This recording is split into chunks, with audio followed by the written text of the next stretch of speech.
var en gammal trollerskärring som märkte både hennes tal.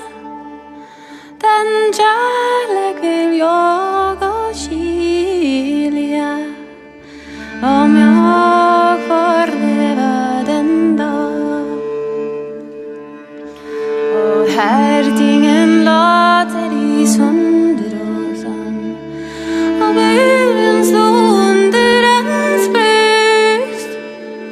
Då slocknade den där lyktan som här